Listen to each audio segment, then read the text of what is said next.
एक प्रतापी राजा के 3 बेटे थे। उन्हें सुयोग बनाने के लिए राजा ने उनकी शिक्षा दीक्षा की सर्वश्रेष्ठ व्यवस्था की। राजा ने अपने बेटों को हर विद्या में बेहतर और पारंगत बनाया। राजा चाहता था कि उसके पुत्र ही उसके राज्य की बागडोर संभाले। जब राजा बूढ़ा हो गया तो उसने अपने सभी पुत्रों को अपने पास बुलाया।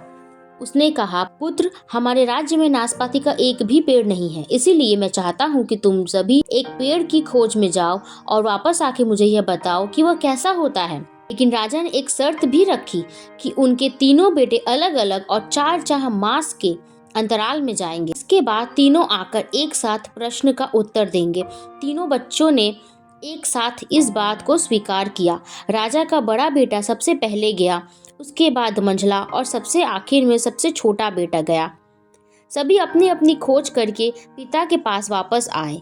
राजा ने सभी से बारी बारी से पूछा कि बताओ, वृक्ष कैसा होता है।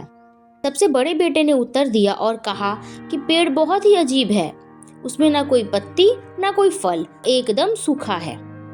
यह सुन तुरंत ही मझले बेटे ने कहा, नहीं तो वृक्ष तो बहुत हरा भरा होता है, लेकिन उसमें फल नहीं लगते, बस यही एक बड़ी कमी है। यह सुन तुरंत ही छोटा बेटा बोला, मेरे दोनों भाई किसी अन्य वृक्ष को देखकर आ गए हैं। नाशपाती का पेड़ तो हरा भरा होता है, फलों से लदा हुआ होता है, मैंने खुद देखा है। तीनों बेटे अपने अपनी बात पे अड़ गए। तब उसके पिता ने कहा कि जो तुमने देखा उसे ही सही मानो, वास्तव में वही सत्य है। तुम तीनों नाशपाती का ही वृक्ष देखकर आए हो। जो तुमने बताया है वह उसी वृक्ष के बारे में है, लेकिन तुमने अलग अलग मौसम में देखा है। राजा की बात सुनकर तीनों पुत्र एक दूसरे का चेहरा देखने लगे। ऐसा मैंने तुम्हें जीवन के एक गहरी सीख देने के लिए किया था।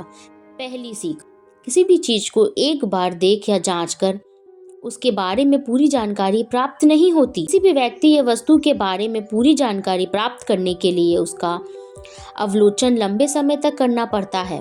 किसी के बारे में राय जल्दी नहीं बनानी चाहिए।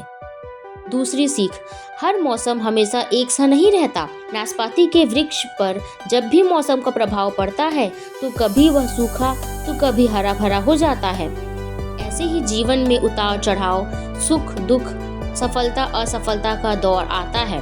ऐसे में हमको भी हिम्मत बनाए रखनी होती है। मौसम की तरह बुरा समय भी गुजर जाएगा। और तीसरी सीख, विवाद में तब तक नहीं पड़ना चाहिए जब तक आपको दूसरे के पक्ष के बारे में ना पता हो। इससे व्यक्ति का ज्ञान वर्धन होता है।